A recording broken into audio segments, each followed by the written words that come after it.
come on in, pull up a chair and take a load off because today I'll be reviewing and paging through the Pathfinder Second Edition Game Mastery Guide from Paizo Inc. So, is this tome chock full of essential info for game masters of all stripes? Or is it simply bloated with esoteric info and minutia, which very few people will have a use for? Well, you're going to find out right after this.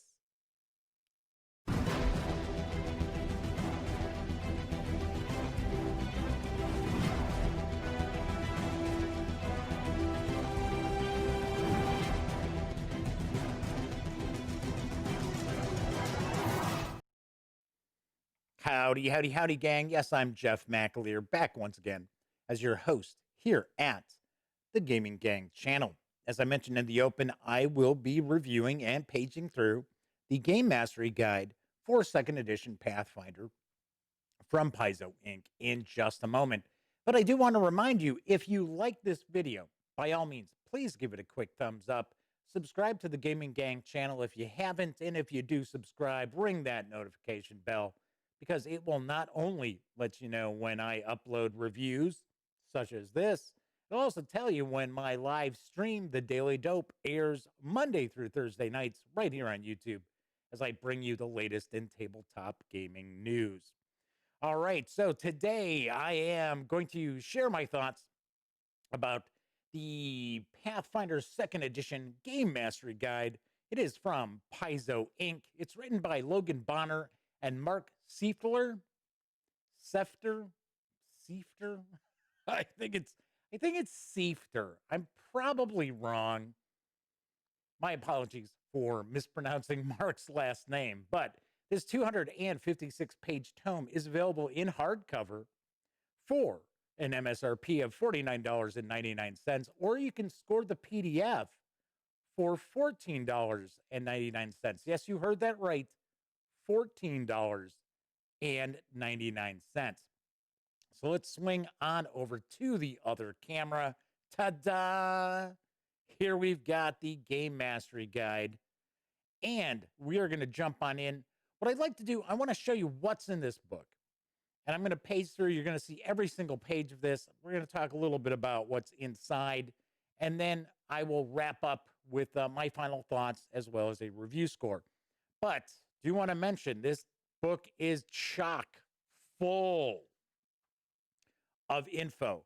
Now, how useful you'll find that info is pretty much going to be up to you. But we have this broken down into 5 categories, 5 sections in the book.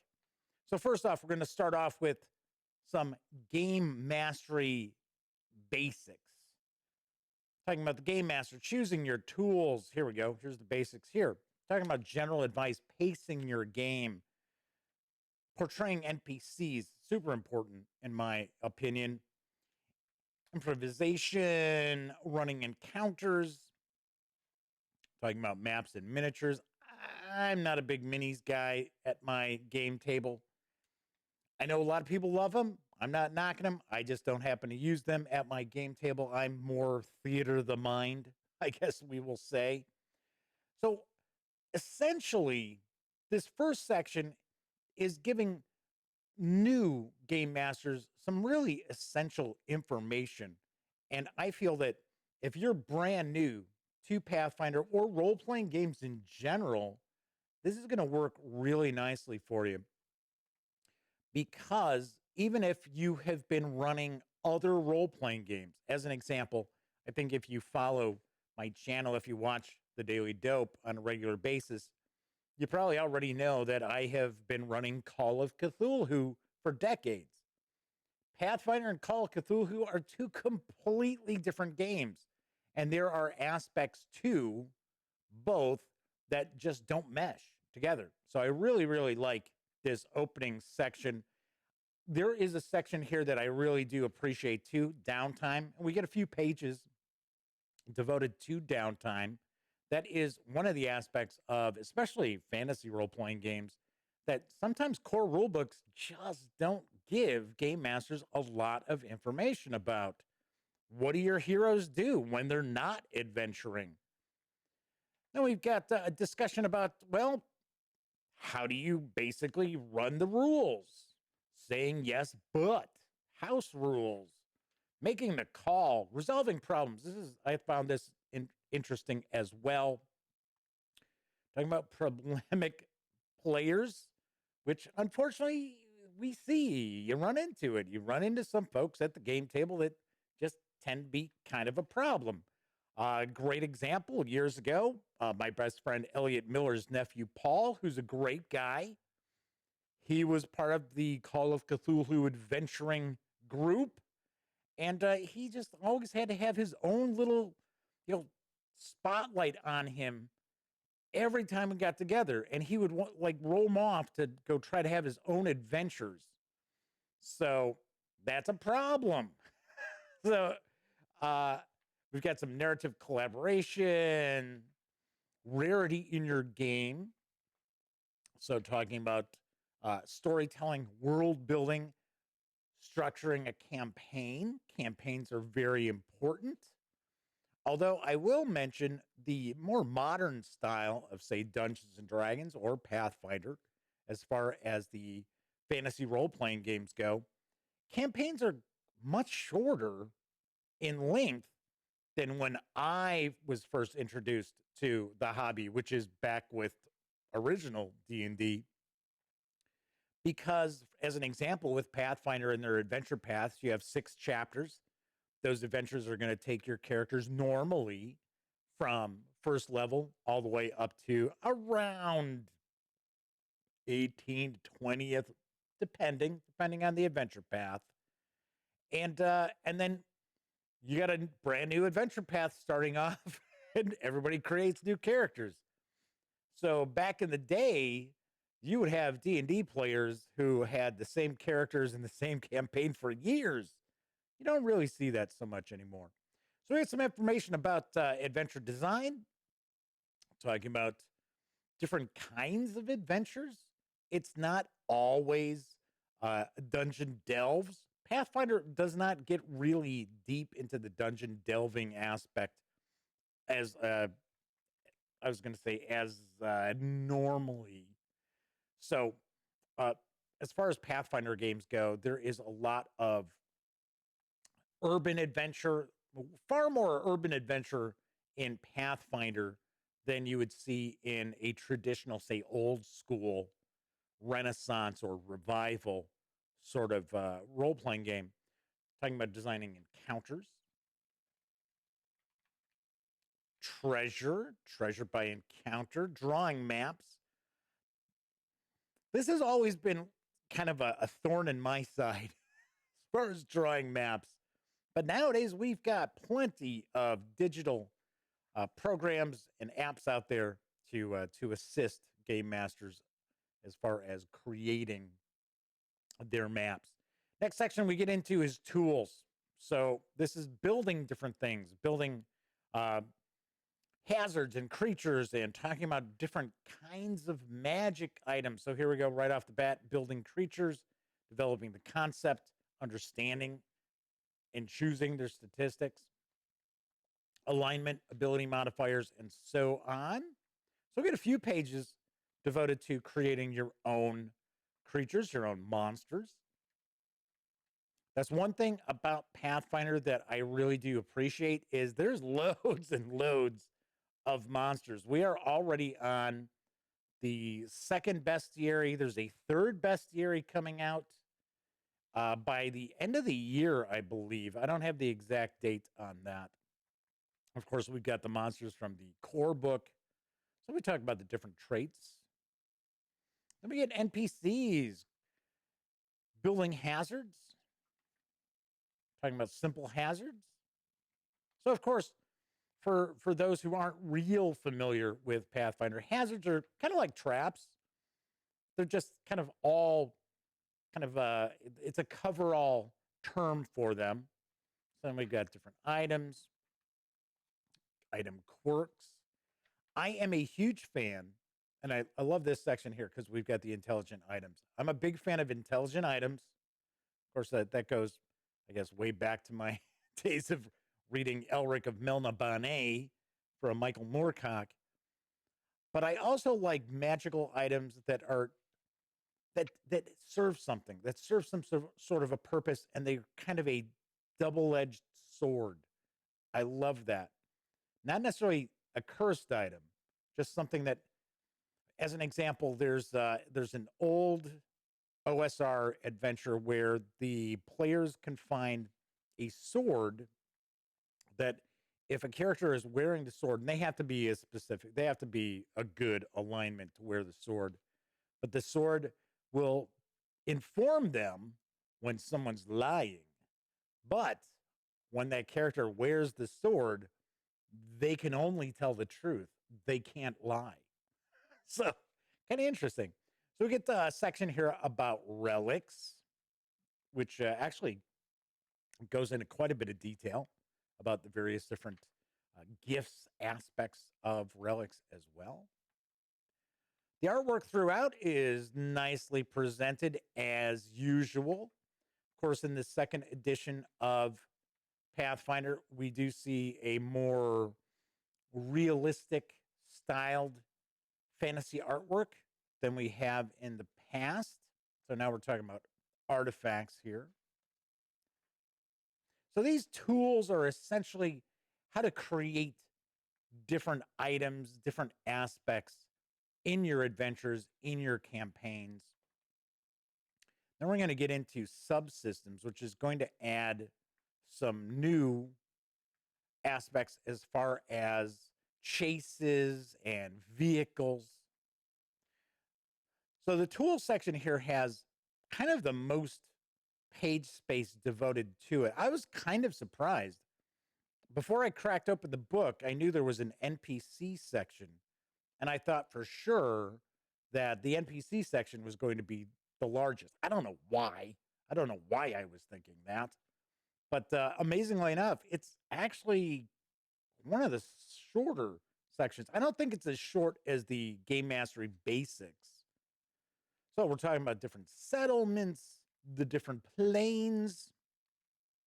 So these tools, this tool section has just loads and loads and loads of info for game masters to utilize. Of course, this book does not really have anything that's player facing. There is the advanced player guide, which I think is now out. I think it just came out within the past few days. Okay, so now we get into these subsystems.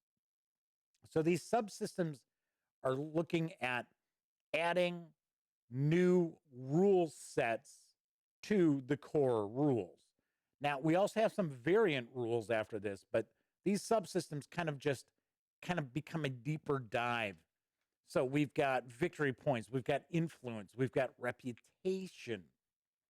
So naming your victory points. Yeah, do you want to call them victory points or do you want to call them something else? Here we go. We've got influence. Stat blocks for influence. Running an influence encounter. Guilty as he's guilty. Talking about research. Chases. Which really, you're kind of surprised that we don't have in the core rulebook much space devoted to, or many pages devoted to chases, because chases are a big thing in role-playing games, especially fantasy role-playing games. And usually the chases are the player characters are running from a monster. So we had a couple of pages devoted to that. Infiltration. So you can have infiltration missions. There we go. Reputation, getting favors. It's like these folks here have a pretty poor reputation out there in the stocks. There's a section about duels if you want to get into a little deeper dive into actual dueling as opposed to just standard combat. Got leadership. Now, this is talking about the player characters becoming leaders of organizations, of other NPCs, as opposed to leadership within the actual party. We get the Hexploration, which is a callback to many old school Renaissance role-playing games with the the hex crawl, as they tend to be called. And this is a bit more random than some of the hex crawls would be, but I got to point out, you can have a lot of fun with your players exploring areas that might not be as well mapped as you would like, as the NPCs would like. So exploration can be a lot of fun. A lot can be different as well. Plus, doing a hex crawl usually will give the game master a little bit of a break. So now we get into the vehicles. We're going to get some stat blocks for some various different vehicles as well. Talking about sample vehicles. Then we get into variant rules. I got to be honest, as far as the variant rules, I don't know how many of these I would actually bring into play. But once again, anything that's in here, game masters are free to take what they want to use and leave whatever they don't behind. And that's sort of how role-playing games work. Nobody is forcing you to run a game the way they want. You run a game the way you want.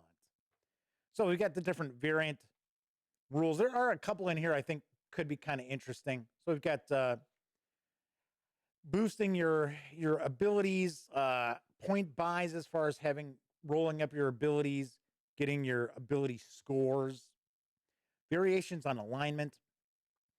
So I'm going to share a secret. I have never used alignment really in fantasy role-playing games for player characters. I like player characters there should be some gray, some areas of gray. They shouldn't be locked into always having to play a character a certain way. That said, I always use alignment when it comes to other creatures and NPCs and things like that. I like using alignment to give me as a game master an idea of the sort of encounter that the player characters would have. We got some rules about creating different backgrounds, doing a deeper dive into your character's background. I know there are a lot of players out there. It's one of their favorite things. Some players out there enjoy rolling up their characters and creating their characters more than they do playing the game. So, got feats and features, dual class PCs, level 0 characters.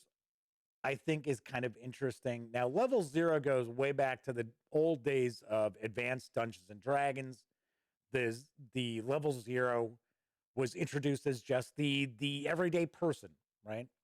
So your level 1 characters are supposed to be a little heroic. Of course, as role-playing games have progressed over the years, first level heroes are much more powerful than they were back in the day. But 0 level characters could easily be utilized in what are known as funnel adventures.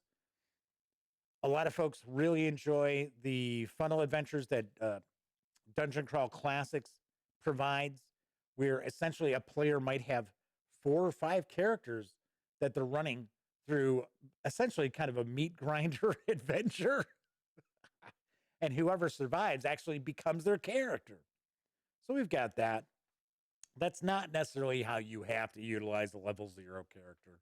So we talk about magic item variants, maybe going with a lesser amount of magic, because Pathfinder, of course, is a high magic, high fantasy setting.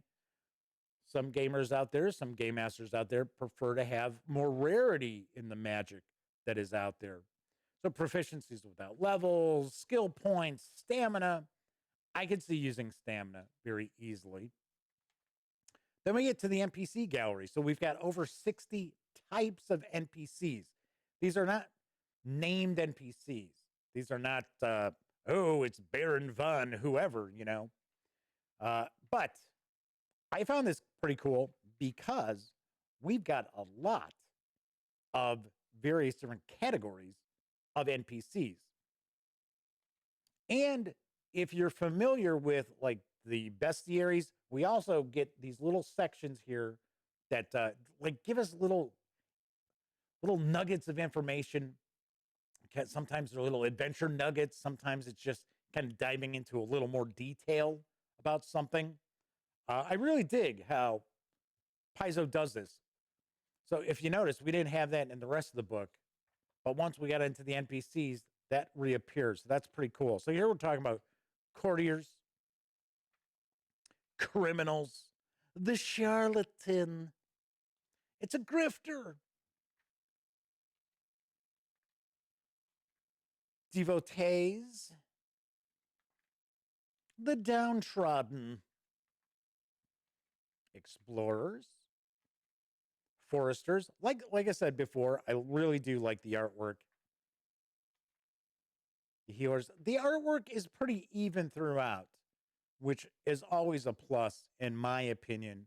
With a lot, longer books, and 256 pages. That's a good sized tome. So we got some magistrates, mercenaries,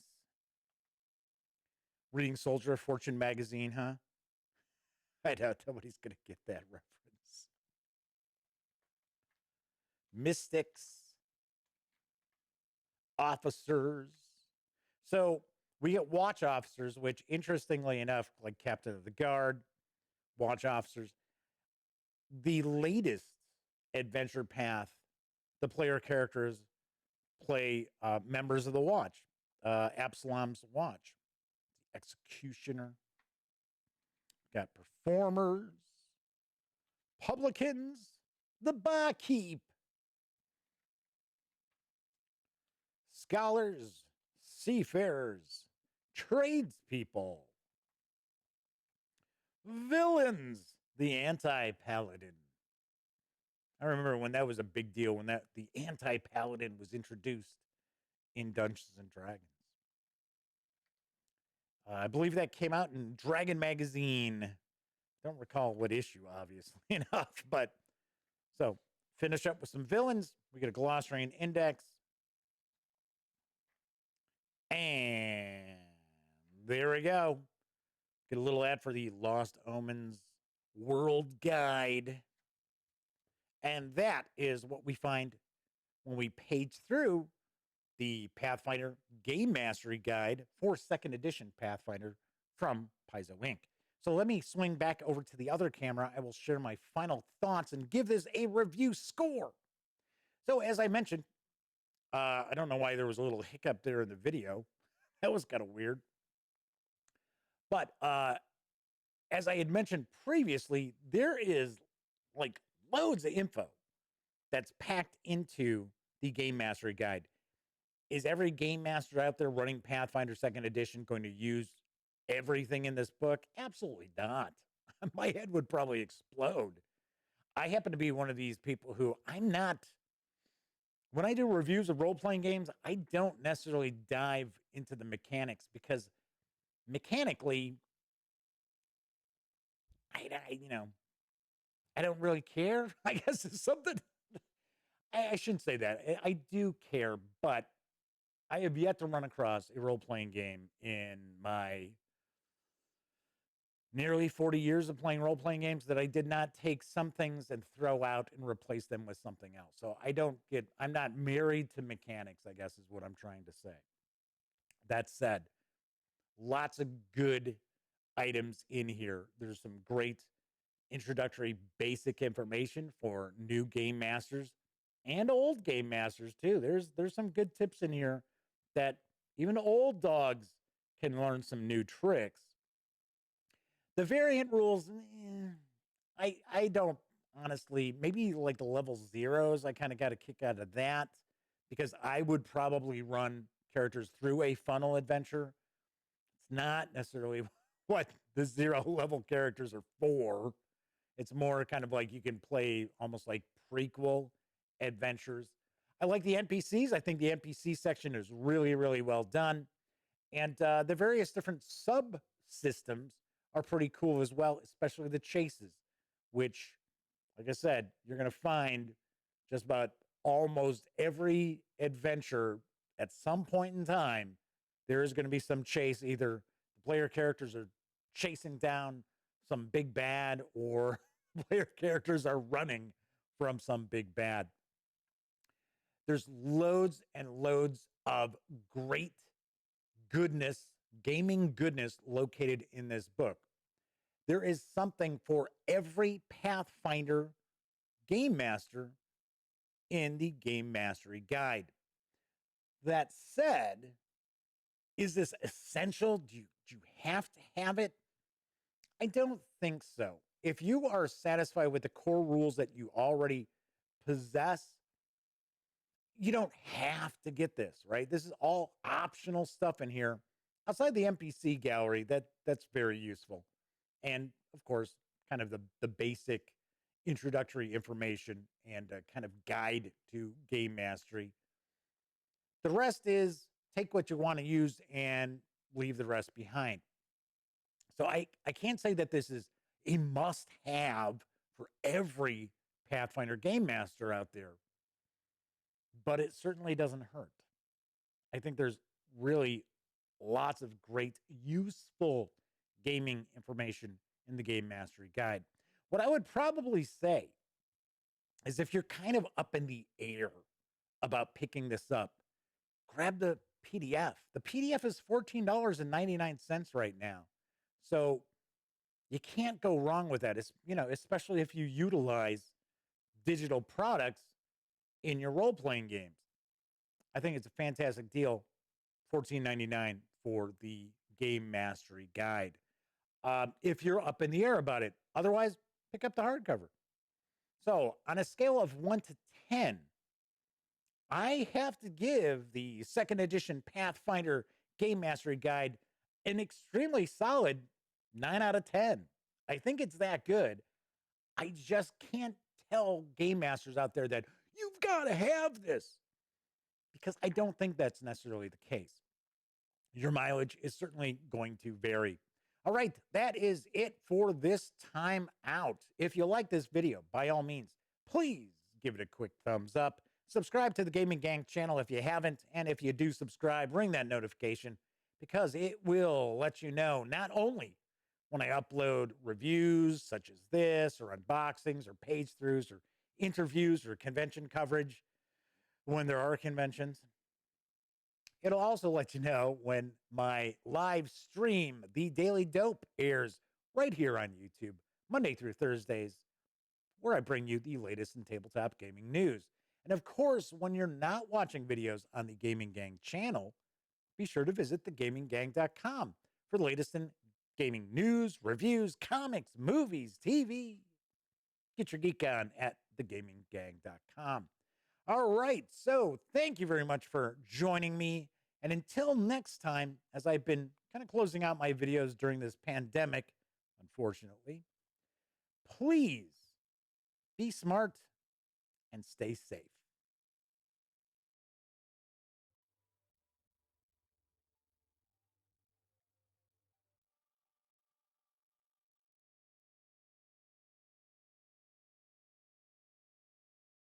Oh, you're still here. Well, if that's the case, by all means, subscribe to the Gaming Gang channel by clicking right here. And of course, if you want to catch up on past episodes of The Daily Dope, check out this playlist. And if you'd like to see what YouTube's recommending you take a peek at from the channel, just give a click right over here. Of course, I'm Jeff McAleer, and once again, thank you very much for watching.